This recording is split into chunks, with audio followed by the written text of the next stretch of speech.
بين الحقيقة والسراب نلقى الأحبة والصحاب أحفاد عثمان هنا بالشوق نفتح كل باب. تلك السواعد باللقاء يحلو بها وعد اللقاء، وعلى المحبة والنقاء نرقى بأحلام الشباب. وعلى المحبة والنقاء نرقى بأحلام الشباب، نرقى بأحلام الشباب. الحمد لله رب العالمين، والصلاة والسلام على رسوله الأمين نبينا محمد بن عبد الله وعلى آله وصحبه ومن سار على نهجه واهتدى بهديه واستنى بسنته إلى يوم الدين. أما بعد. Alhamdulillah, syukur kita kepada Allah Azza wa Jalla kerana pada pagi ini dapat lagi kita bersama dalam majlis mengulang kaji apa yang sepatutnya kita lakukan, sepatutnya kita buat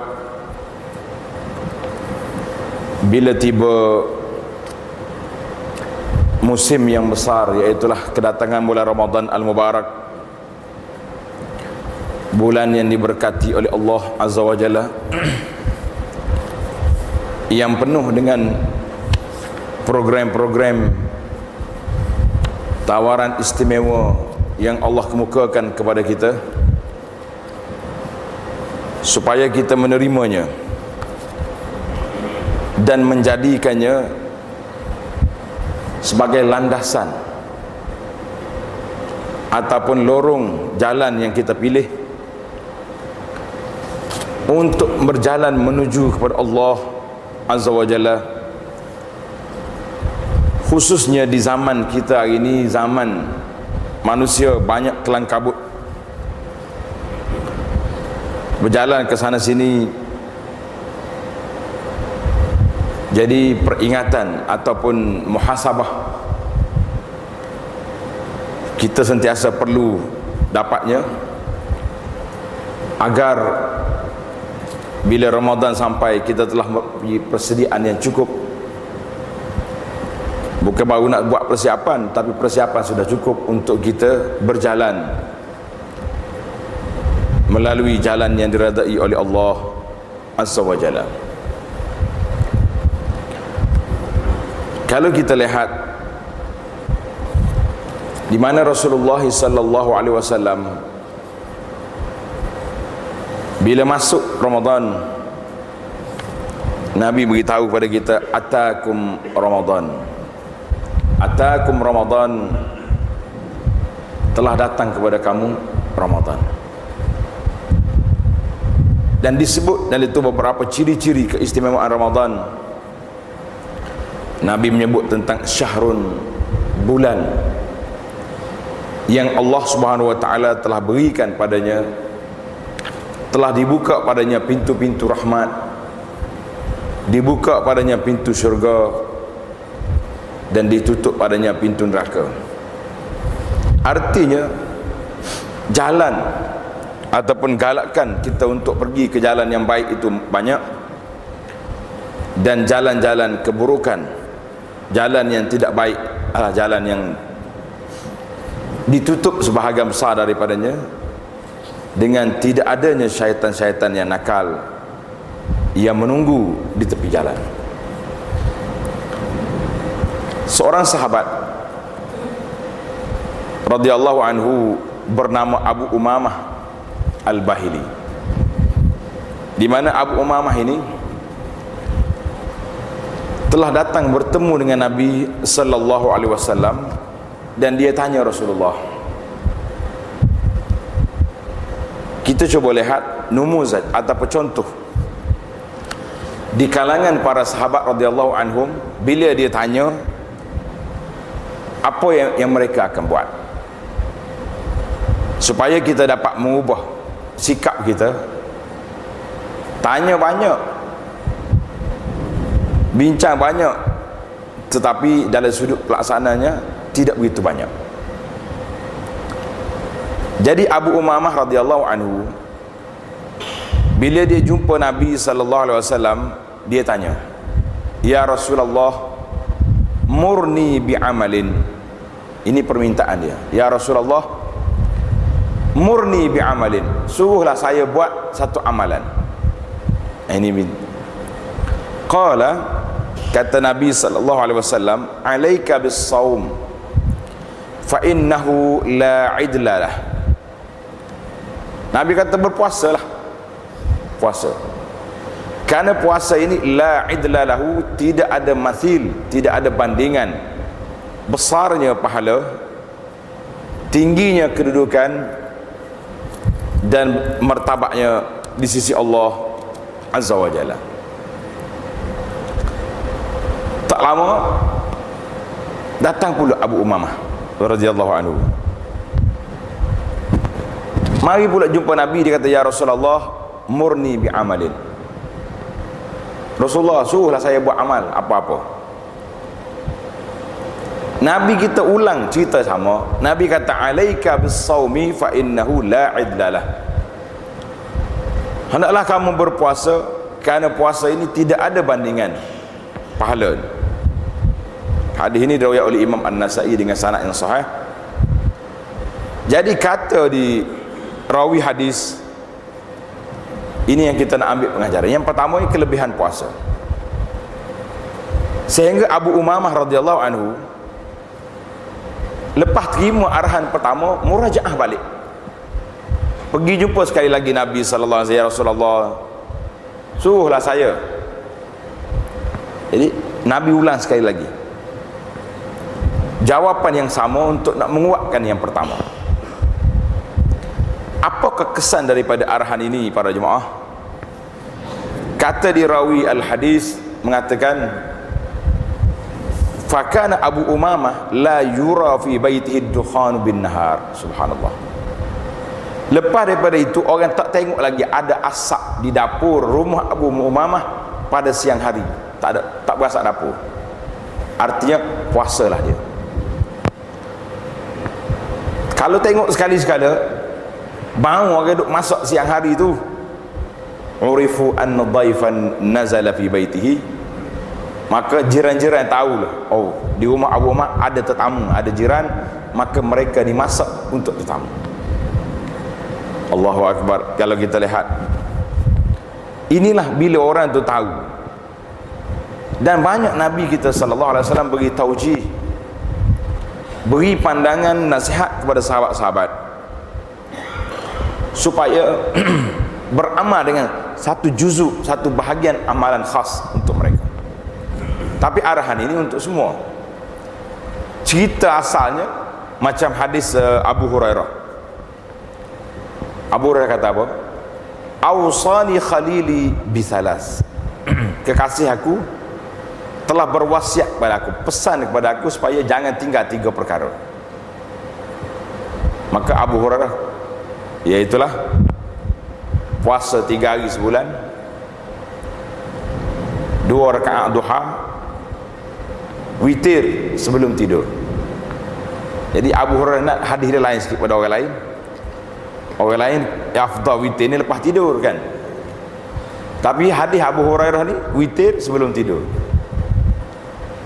Jadi kita nampak perbincangan kita hari ni pun banyak soalan-soalan tentang boleh ke tidak witir sama imam di masjid tarawih, kemudian bila balik nanti nak solat tahajud pula. Jawabnya sama. Oleh kerana Abu Hurairah ni banyak belajar, banyak mengaji, jadi dia tidur lambat. Maka Nabi SAW mengarahkan Abu Hurairah supaya witir sebelum tidur. Kita hari ni pun tidur awal tapi bangun lambat. Contohnya Maka kita ambil lah mazhab Abu Hurairah ni, witir sebelum tidur lebih baik. Kalau tidur ada harapan ke tak nak bangun? Ada, tapi tak berapa kuat, nipis sangat harapan. Maka ambil yang terbaik supaya tak terlepas, witir sebelum tidur. Ini persoalan yang timbul. Jadi anda rasa oleh kerana perbincangan kita ni akhir dan hampir dengan Ramadan, mungkin di akhir nanti tuan-tuan boleh kemukakan soalan, bertulis ke, nak tanya sendiri pun boleh, khasnya tentang bagaimana persiapan Ramadan yang kita akan ambil nanti, kita akan terima nanti insya-Allah. Jadi boleh siap soalan awal lagi senang. Pasal soalan yang sama ya, soalan sama tahun lepas tanya dah, tapi kadang-kadang confuse dia kata, bukan tak ingat, benda setahun 11 bulan dah kita tinggalkan. Baiklah, maka bila Ramadan datang, dia tak mari begitu sahajalah. Bersama dengan dia banyak hadiah-hadiah yang dibawa oleh Ramadan untuk kita. Jadi bila kita terima Ramadan, boleh katakan imam-imam mana-mana masjid hari ini semua baca doa yang sama ya, wa ballighna Ramadan, nak suruh sampai kepada Ramadan. Sebab apa nak suruh sampai kepada Ramadan? Lengkapkan doa tu sikit, wa ballighna Ramadan, ialah sampaikan kami kepada Ramadan. Lepas tu bila sampai Ramadan senyap, kita tambah sikit lagi, wa ballighna Ramadan wa nahnu. Jadi kita tambah, sampaikan kami pada bulan Ramadan dalam keadaan kami sihat wal afiat, dapat meneruskan ibadat sebanyak mungkin untuk mencapai keridaan Engkau ya Rabb. Maka bila dia datang bawa kepada kita yang hadiah yang kita nak terima ni, saya akan cuba baca beberapa hadis yang menunjukkan anugerah Ramadan memang lain daripada yang lain. Kita sebagai seorang Muslim abid, orang yang beribadat kepada Allah Ta'ala ini, biarlah persiapan kita juga rapi untuk menerimanya. Kalau para peniaga, tujar, dah siap dah dia tu, peniaga siap belakang dah, bukan setakat selamat Ramadan, selamat Hari Raya pun dah ada dah. Itu mereka. Jadi dia sudah melangkaui zaman orang lain baru nak sambut Ramadan, dia sambut Hari Raya. Pasal matlamat penjual ni, lagi raya lagi banyak orang beli kan. Matlamat kita abid, orang yang berjalan menuju kepada Allah Ta'ala ini, beribadat ni, nak apa? Nak keampunan Allah Azza wa Jalla, nak suruh Allah Ta'ala redha kepada kita, nak suruh kita termasuk dalam senarai orang-orang yang akan dimerdekakan daripada api neraka. Maka hadis yang pertama, Nabi SAW beritahu kepada kita dalam hadis yang menjelaskan tentang Ramadan. Sabda Nabi SAW, "Idza kana awwalu lailatin min syahri Ramadan, suffidatis syayatin wa maradatul jin." Bila mari malam pertama bulan Ramadan, diikatnya syaitan dan jin yang nakal. Ini ada jin, ada harta nakal. Dia ada sekat kita duk belajar ni pun ada ni. Itu jin yang baik. Dalam istilah kita ni dia panggil jin Islam kan. Jin Islam ada. Pasal jin dia tak ada nabi. Nabi dia ni Nabi kita Muhammad sallallahu alaihi wasallam, maka dia menumpang. Dia duduk sekali dengan kita, belajar, mengaji.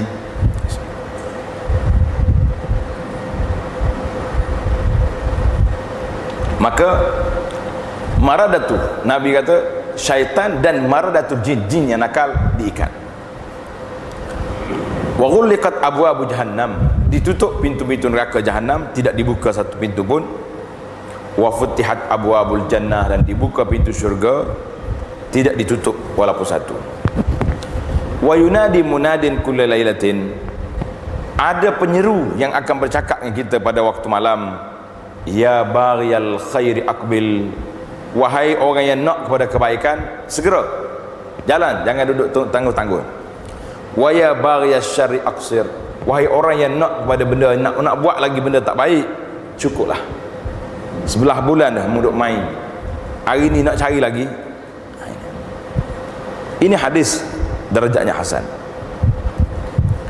Jadi setelah kita tengok dalam hadis ini berapakah hadiah yang Allah anugerahkan kepada kita dalam Ramadan. Yang pertama sekali, Allah SWT nak suruh kita jadi, tadi ayat itu imam kita baca tadi, ya ayyuhalladzina amanu kutiba alaikumusiyam kama kutiba alal ladzina min qablikum la'allakum tattaqun. La'allakum tattaqun artinya objektif puasa ini Allah nak suruh kita jadi orang yang bertakwa. Itu objektif yang paling besar sekali. Bila Tuhan nak suruh kita jadi orang bertakwa, dia biar gitu saja lah. Yang pertama sekali hadiah Tuhan bagi pada kita, suffidatis syayatin, diikatnya syaitan. Seolah-olah Tuhan kata, hei hamba-Ku, ni lorong yang kamu nak pergi, ini destinasi yang kamu nak sampai, ini lorong jalan yang kamu nak buat, aku buka lorong. Tak ada gangguan lagi tengah jalan, tak ada tol, tak ada divider, bonggol-bonggol tengah jalan tu, tak ada buang habis dah. Maknanya boleh jalan straight kalau orang nak berjalan straight. Jadi bila syaitan dah tak ada, walaupun dia tidak ada, kita kena ingatlah syaitan yang perginya, tetapi hati manusia yang telah dididik, yang telah terdidik atau terpengaruh dengan syaitan, dengan iblis, masih lagi menguasai jiwa seorang manusia itu karena mereka telah terdidik begitu lama, dibiarkan, tidak dibersih, tidak dibasuh, tidak digilap dengan cahaya iman, yang menyebabkan itulah keadaan hati kita. Kata di Qurtubi, Al-Imam Al-Qurtubi, orang mari tanya dia, Syekh, betulkah hadis ni? Ini saudara, kaifa nara syurur wal ma'asi waqi'atun fi Ramadan. Ini bagaimana hadis ini? Kata syaitan tak ada, tapi kami tengok, kami lihat ada lagi orang buat maksiat tengah Ramadan pun. Orang tak solat ramai ke tidak? Ramai. Bahkan hak puasa pun ramai juga tak solat. Jadi ramai orang cerita, dia kata ustaz kena cerita juga tentang macam mana ada orang puasa tak solat. Ada sebuah masjid di Kuala Lumpur ni, dia punya jamuan buka puasa lebih kurang 1,500 orang. Jamuan buka puasa 1,500 orang, tapi waktu solat maghrib 1 sah setengah, maknanya tak sampai 200 orang. Bagaimana habis 1,000 orang lagi hak buka puasa kan? Ini pelik. Saya kata dia bukan puasa, boleh jadi dia tak puasa pun, dia mari berbuka puasa, dia tak puasa, menghadiri majlis, moga makan free. Mari di Kuala Lumpur ni pula, Masya Allah, Tuhan bagi, kalau majlis jamu buka puasa tu memang semangat betul, lebih pada majlis kahwin lagi tak. Majlis kahwin pun tak banyak tu dia punya menu, tapi buka puasa lebih pada tu. Apa kata di Al-Qurtubi, kata apa jawapan Imam Qurtubi? Innama tughallu 'anis sha'imin as-shaum alladhi hufiza 'ala syuruti. Kata Qurtubi, yang dijaga syaitan tak ganggu, tak kacau tadi, iaitulah orang yang berpuasa dengan syarat-syaratnya, dengan adab-adab puasa.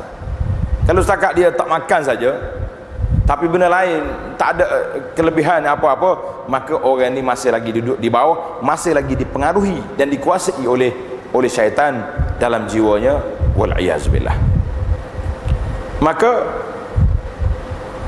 bila kita hidup atas dunia ni, kita baca dalam surah An-Nas, qul a'udzu birabbin nas malikin nas ilahin nas min syarril waswasil khannas alladzi yuwaswisu fi sudurin nas. Yang duk waswas dalam hati manusia ni siapa? Minal jinnati wan nas. Ada jin atau syaitan tak nampak, hak ni kena ikat. Tapi wan nas, satu lagi jenis kategori syaitan yang kita nampak dari kalangan manusia. Macam mana kita nak buat ni? Gangguan-gangguan pada manusia ni macam mana nak buat? Dan gangguan makhluk yang wujud hari ni nak buat. Kalau nak tengok gangguan tu terlalu banyak, lorong-lorong gangguan sudah ada. Bagi orang yang baik-baik, orang yang soleh, yang suka pergi masjid, terganggu dia. Allahu Akbar. Ingat nak baca Quran tadi, banyak pula cerita-cerita baik bulan Ramadan ya. Jejak Rasul lah, jejak kasih lah.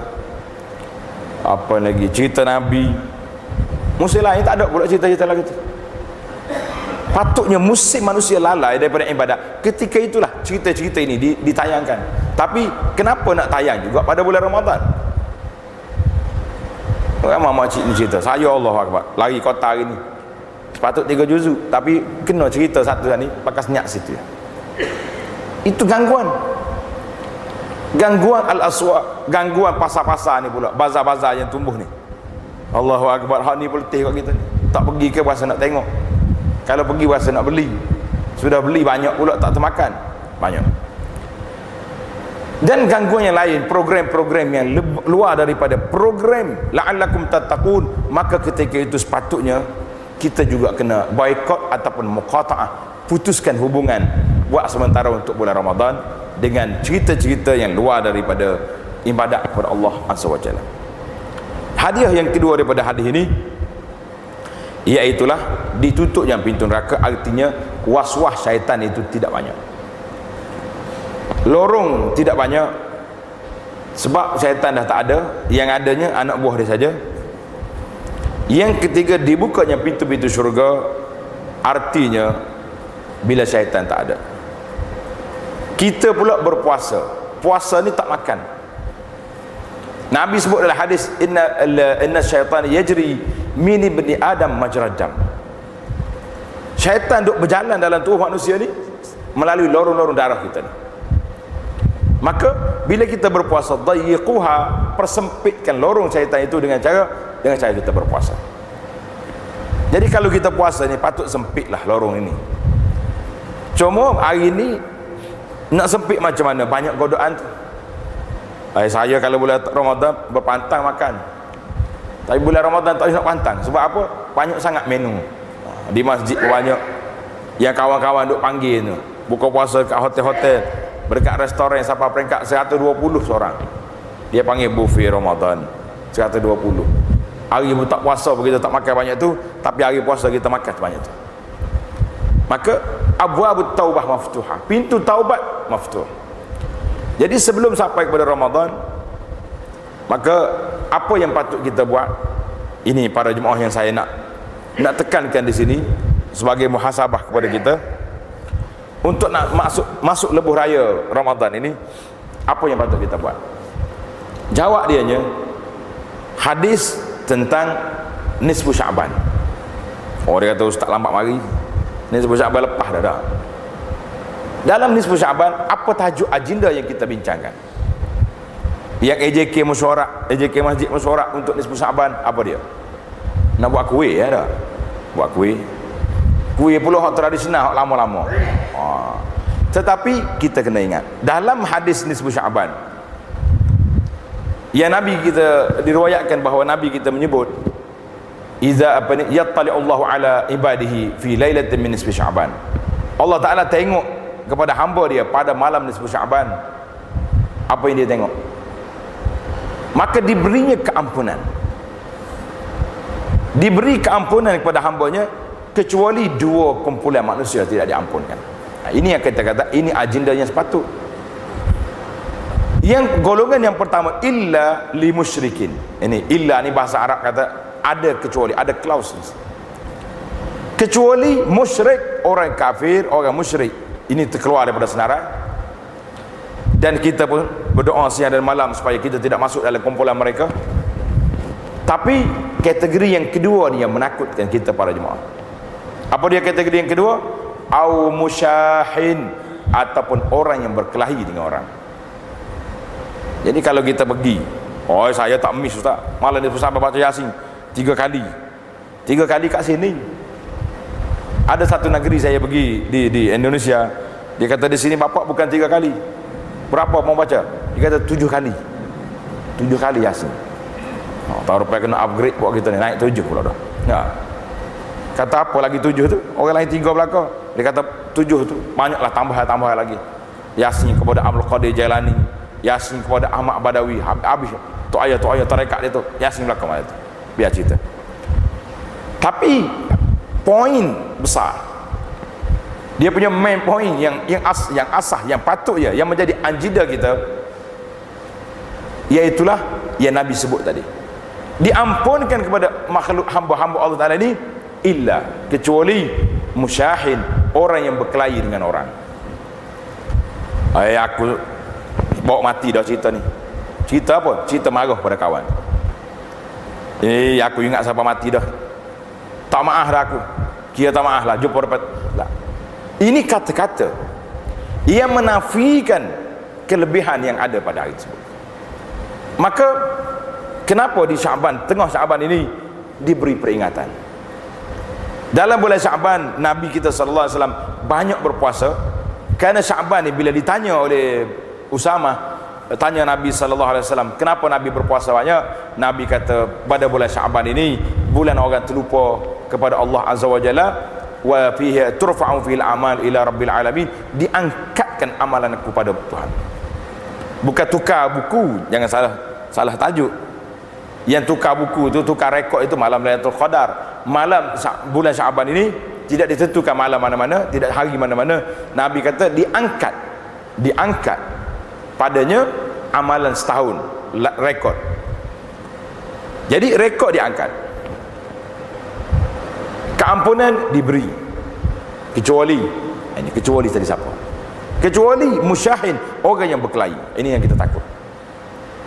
Maka Nabi kita sallallahu alaihi wasallam dalam hadis yang sahih yang diriwayat oleh Imam Muslim, Nabi kata, tuftahu abwabul jannah, abwabus sama, dibuka pintu langit pada hari Isnin dengan hari Khamis, hari kita berpuasa. Diangkatnya amalan-amalan dalam seminggu ini 2 kali, kecuali Nabi kata illa an yakuna bainahu wa baina akhihi syahna, melainkan orang yang ada di antara dia dengan saudaranya permusuhan, ada berkelahi. Kadang-kadang ni para jemaah yang berkelahi itu sebab apa?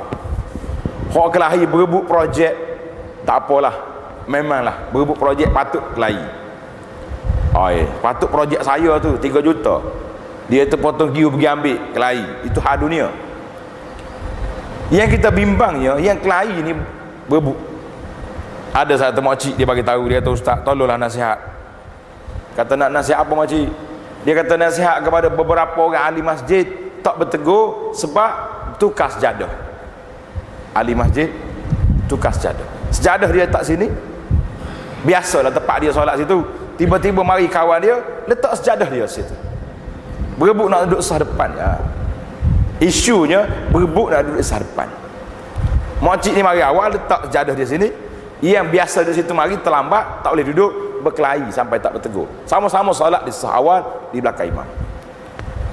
Allahu Akbar, syaitan tak tinggal apa-apa. Dia ada tinggal lagi, tak tinggal dalam masjid masih boleh. Maka apa yang Nabi kita nak, anziru hazaini hatta yastaliha, Nabi ulang 3 kali, tangguhkan fail orang ini diangkat pada Rabbil Alamin sehingga mereka berdamai. Jadi berapa lama dah kita muqata'ah, berapa lama dah kita duduk syahna, duduk benci kepada sama-sama sahabat. Maka sempena dengan setengah Syaban, bulan Syaban kita pada tahun ini, agenda besar menuju pintu Ar-Rayyan, pintu syurga khas untuk orang berpuasa. Sebelum kita masuk lebuh raya Ramadan ini, apa yang kita nak buat? Yang pertama sekali, agenda yang paling besar, projek yang besar untuk kita laksanakan pada tahun ini, iaitulah projek Islahul Qulub, mendamaikan hati kita. Balik fikirlah tuan-tuan para jemaah muslimat, kita balik fikir. Nak ego setara mana? Ni ramai orang bercakap, saya dengan dia tu tak kira sampai mati dah tu.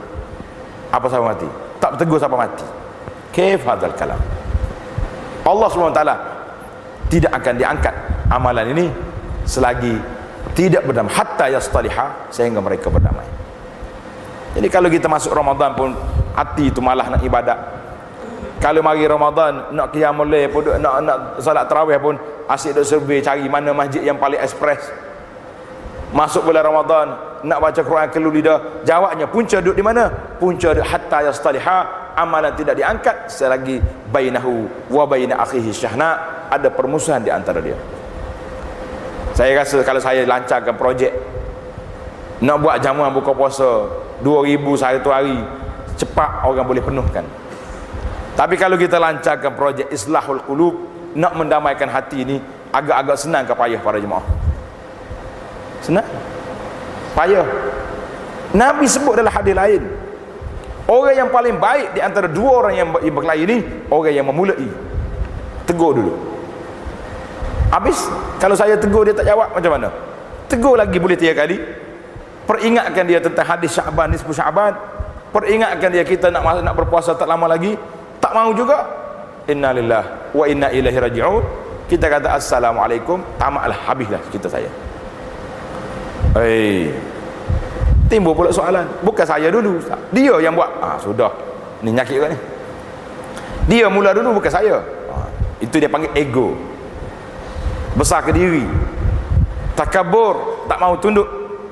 Maka Nabi kata apa? Man tawadha'a lillahi rafa'ahullah.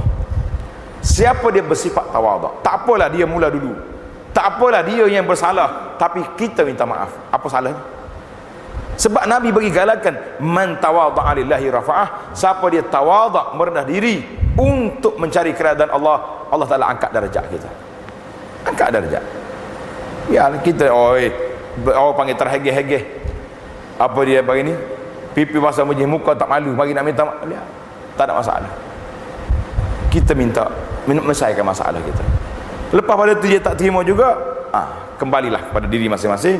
Jadi la'allakum tattaqun, barulah kita rasa lorong nak mencapai tahap takwa itu bermula di sini, bermula daripada islahul qulub, bermula daripada punca hati kita. Kan kita ingatkan cerita Abdullah bin Amru yang pergi duduk di rumah seorang pakcik yang Nabi kita sebut ini ahli syurga. Ingat cerita ya? Nabi kata yattani'u min hadzal makan rajulun min ahli jannah. Akan masuk ke pintu ni seorang lelaki ahli syurga. Sahabat-sahabat tu tunggu siapalah orang ni bertuah ni. Masuk seorang pakcik baru sudah ambil wudu.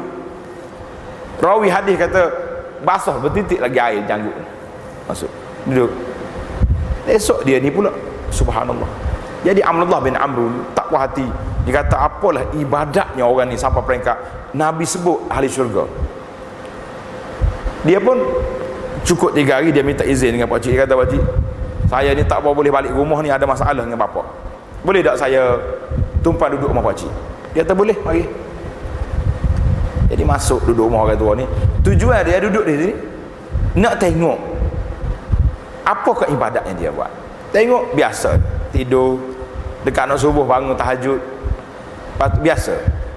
Jadi 3 malam duduk rumah dia ni. Dia tanya, pakcik, saya pelik lah, Nabi sebut cerita ahli syurga ni pakcik, tapi apakah amalan pakcik buat? Dia kata apa? Amma ana, saya punya peribadi kama ra'ait, seperti hakmu tengok tu, aku tak berlakon. Kalau kena kita dah, ada orang mari rumah,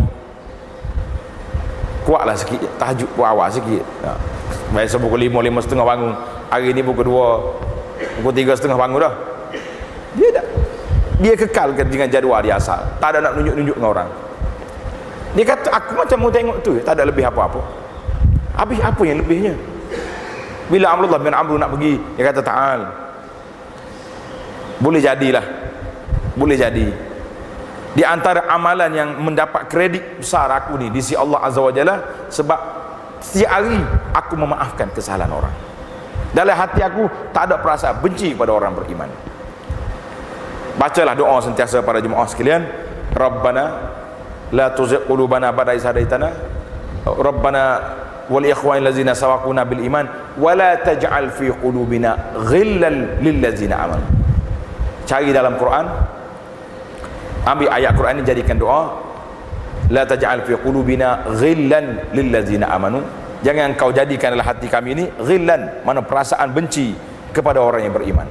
Jadi biar kita tahu, kita nak benci kalau lah kita kata dalam kampung kita ni ada orang yang buat masalah, perangai tak baik kan, kita benci kepada perangai dia tu.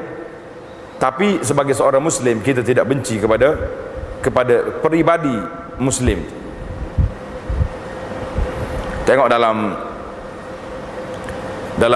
suratul Hasyri, surah Al-Hasyri ayat 10. Ini doa ni memang patut kita baca. Kita bermula daripada, jangan ambil wallazina ja'u min ba'dih itu cerita.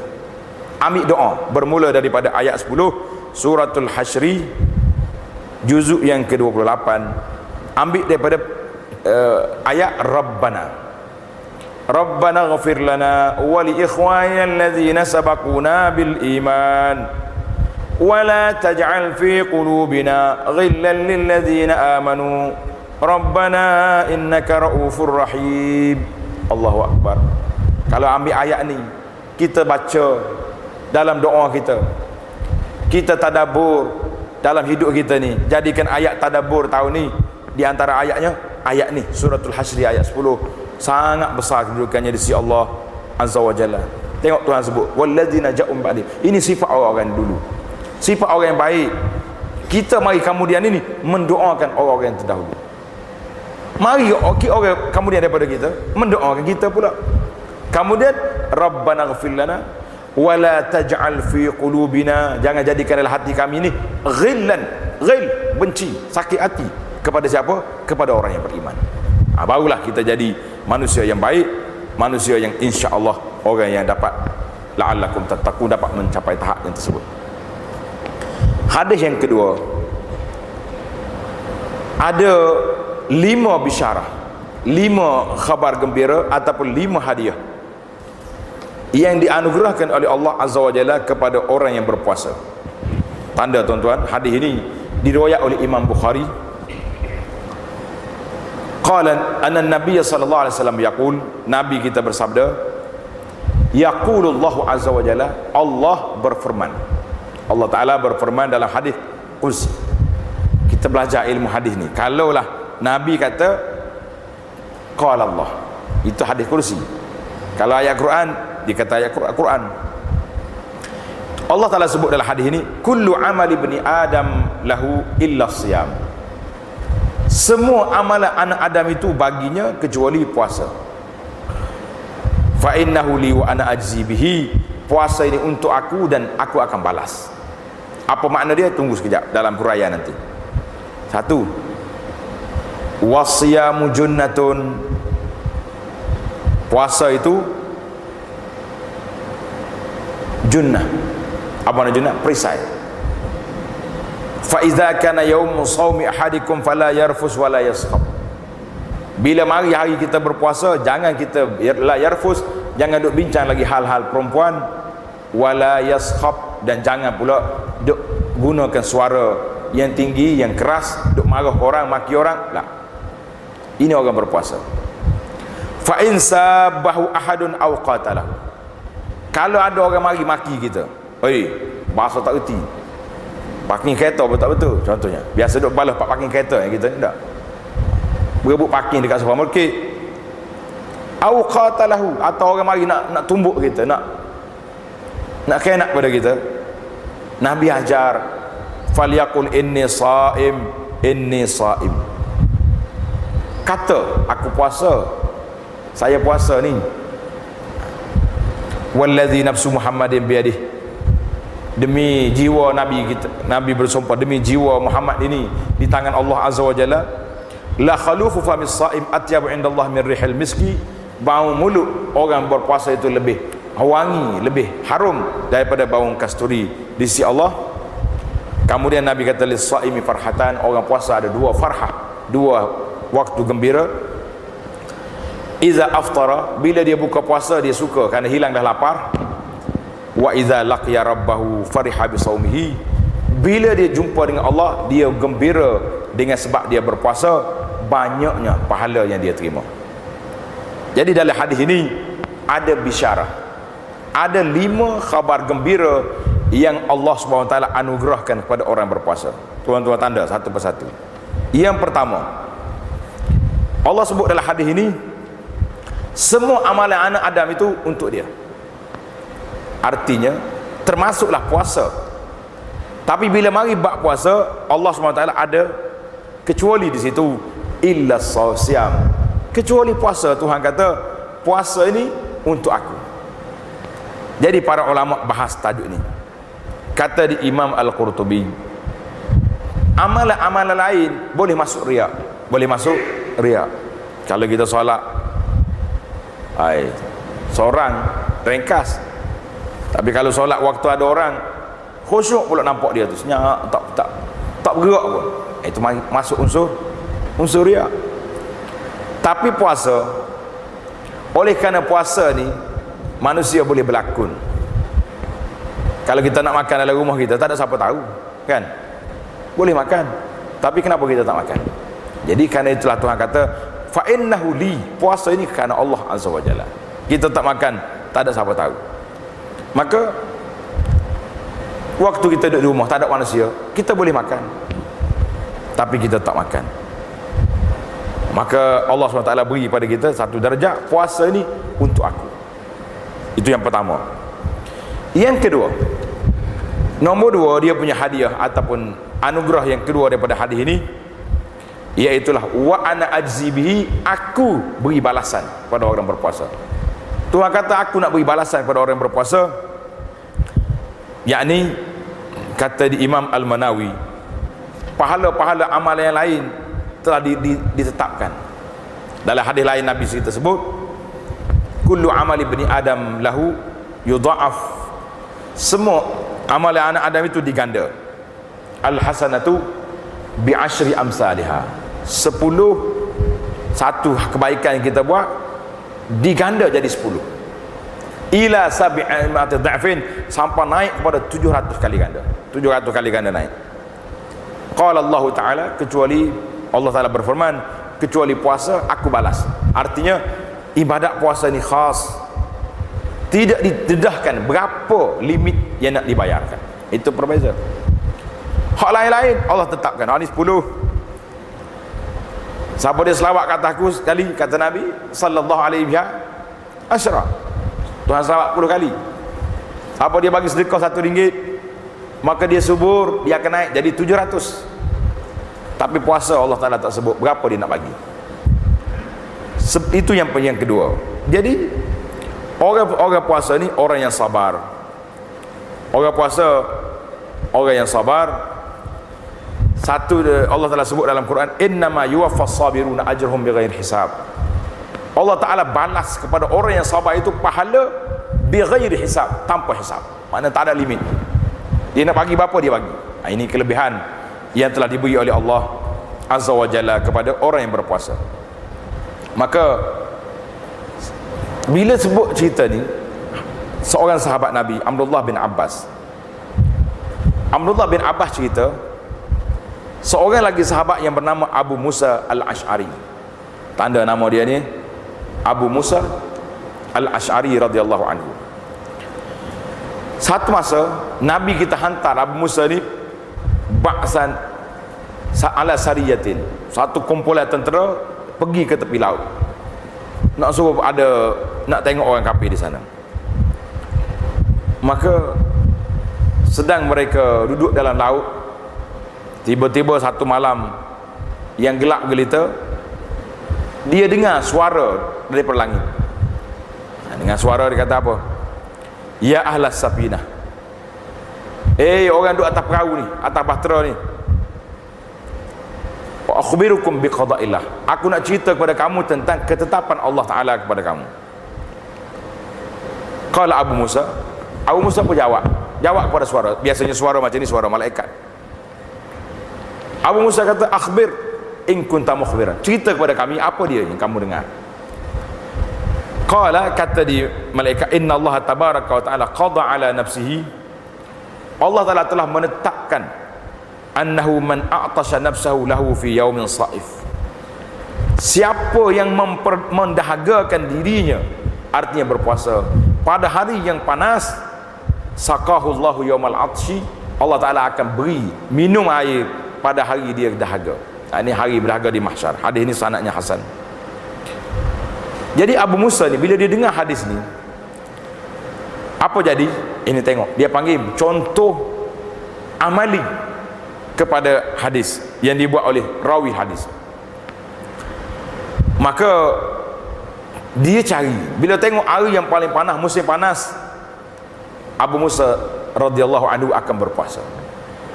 Kita hari ni pun kalau kita nak puasa, cari musim panas, itu yang paling banyak pahala. Tapi kalau puasa musim sejuk boleh juga? Boleh.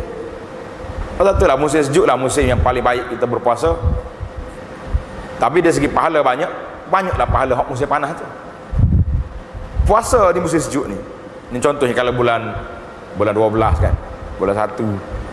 Waktu banjir tu. Subuh pukul 6. Maghrib awal lagi. Udara sejuk. Jadi apa? Tapi tak puasa juga. Artinya yang jadi masalahnya tak puasa juga kita dah. Itu yang kedua. Yang ketiga, as-saumu junnatun, kata Nabi, puasa itu perisai. Perisai daripada apa? Kita kadang-kadang dengar cerita ustaz kita kata perisai daripada api neraka. Ada satu lagi tafsiran yang menarik untuk kita kongsikan. Dia kata puasa ini perisai daripada nak buat maksiat dalam dunia. Kalau kita nak buat maksiat, puasa hari ni tak pernah sabar. Tengok, dia ada mari break. Aku puasa ni takkanlah nak buat maksiat. Aku puasa ni takkanlah nak buat benda-benda yang tak baik. Jadi puasa itu sendiri menjadi penghalang daripada kita nak buat tak baik. Sebab itulah Tuhan Allah SWT sebut dalam hadis tadi, Nabi kita sebut, bila mari orang nak kacau kita, bila mari orang nak maki kita, apa kita kata? Ini saim, aku puasa. Jadi bila kita ingat kita puasa, kita tak kelahi dengan orang, itu sepatut. Tapi kalau bawah mulut puasa tak makan yang halal, tapi bercakap pinggir duk lawan dengan orang juga, ini bukan puasa secara betul. Puasa tak makan nasi je, tapi dari sudut kekangan nafsu, dari sudut nak jaga syahwat, dari sudut nak jaga sifat-sifat mazmumah yang ada dalam jiwa kita, masih lagi kita tidak kawal. Artinya kita masih lagi belum berpuasa dalam masalah ini. Maka oleh kerana dunia ini penuh dengan syahwat dan neraka itu dilingkungi dengan syahwat, maka kita kecilkan peranan syahwat itu dengan kita berpuasa. Maka ketika itu barulah kita dapat la'allakum tattaqun. Para ulama menafsirkan ayat ini, tattaquna al-ma'asi waz-zunub, kamu dengan sebab kamu puasa, kamu jaga diri kamu bertakwa daripada dosa dan itu. Dengar ni, ulama-ulama ahli-ahli zuhud kata apa? Ibrahim bin Adham kata, al-ju' lapar itu yurakul qalb, melembutkan hati. Nak suruh lembut hati biar lapar, barulah kita rasa payah juga lapar ni kan. Muhammad bin Al-Fadil Al-Balkhi dia kata apa? Ad-dunya batnuka, dunia tu perutmu tu, dunia tu. Nak tahu setakat mana zuhud kita pada dunia, zuhud kita dengan makan, maka itulah tanda kita zuhud dengan dunia. La ilaha illallah. Jadi ini di antara kelebihan kita bertakwa, la'allakum tattaqun, mudah-mudahan kamu jadi orang bertakwa, iaitulah tattaqunal jahla. Kita tak bertakwa daripada kejahilan kita tentang qadar nikmat Allah Azza wa Jalla kepada kita.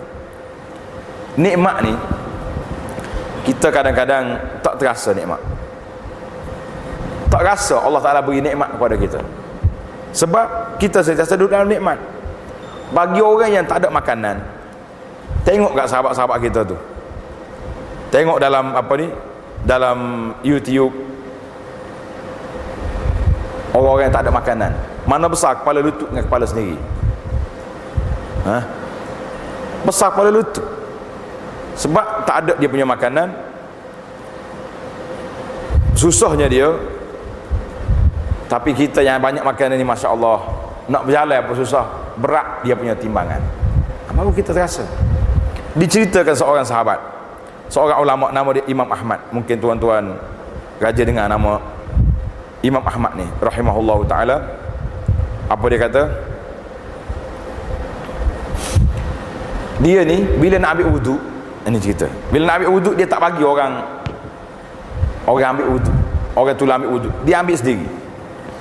Jadi anak dia kata, setiap kali ayah dia ni ambil air nak wuduk, bila ambil air, dia tengok air ni bersih, masih lagi ada dalam bekas, dia akan kata alhamdulillah.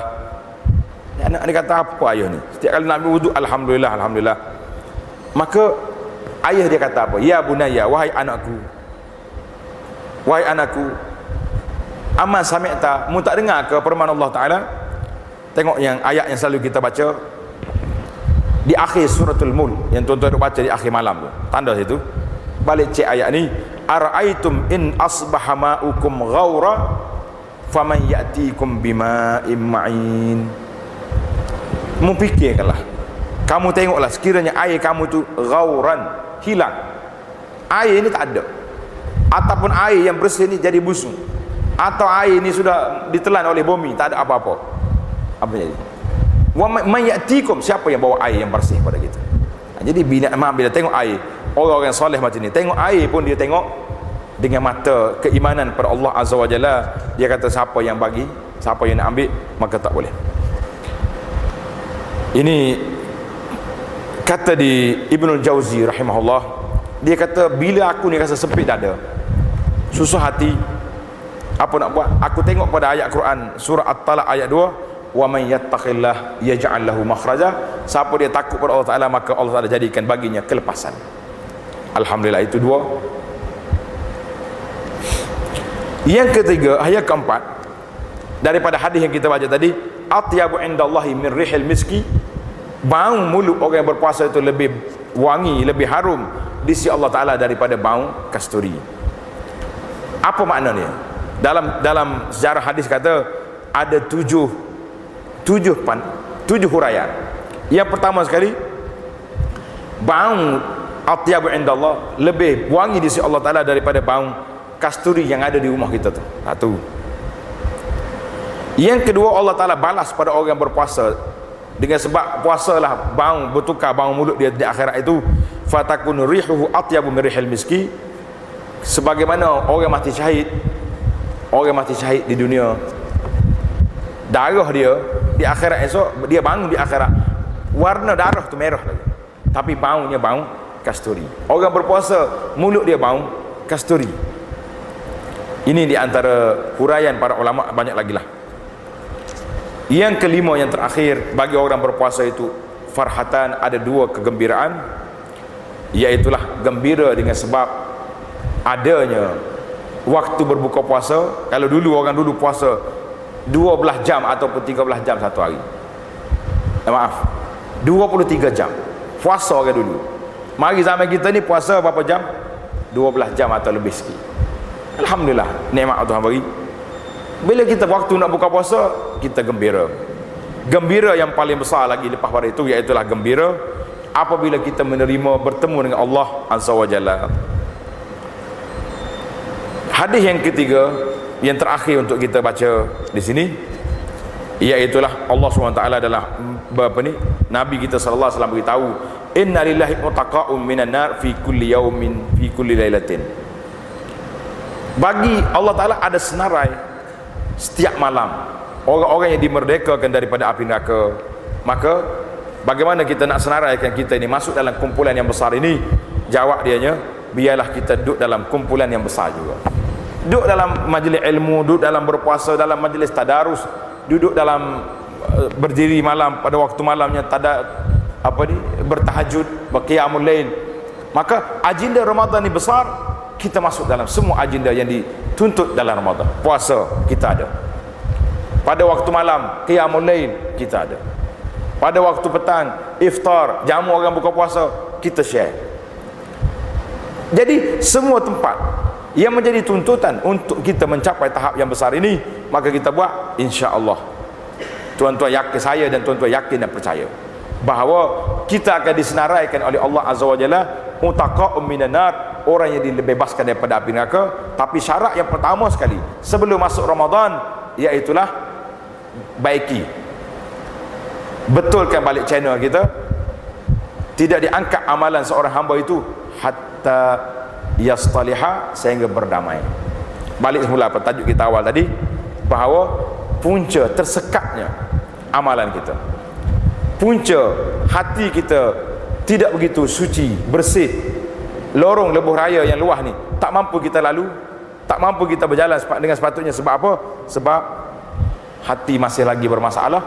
Maka isu pertama yang patut kita gilap, Isu pertama yang menjadi perbincangan kita bukan menu nak buka puasa, tapi bagaimana nak bersihkan jiwa, bagaimana nak bersihkan hati, bagaimana nak dapat al-qalbus salim, hati yang sejahtera, tak sakit hati pada orang, tak benci orang Islam, tidak bermusuh dengan siapa-siapa orang-orang di kalangan orang muslimin di atas dunia ini. Maka itulah tazkirah yang saya nak sebut sebagai peringatan ataupun persiapan untuk diri kita semua ketika kedatangan bulan Ramadan Al-Mubarak pada tahun ini. Mudah-mudahan Ramadan datang dalam keadaan kita memang bersedia untuk mencapai tahap yang dijanjikan oleh Allah Azza wa Jalla, la'allakum tattaqun, insyaallah. Alhamdulillah, kita akhiri dengan tasbih kafarah. Subhanakallahumma wa bihamdika asyhadu an la ilaha illa anta astaghfiruka wa atubu ilaik. Wa sallallahu ala nabiyyina Muhammad wa ala alihi wa sahbihi ajma'in. Walhamdulillahi rabbil alamin. Wassalamu alaikum warahmatullahi wabarakatuh.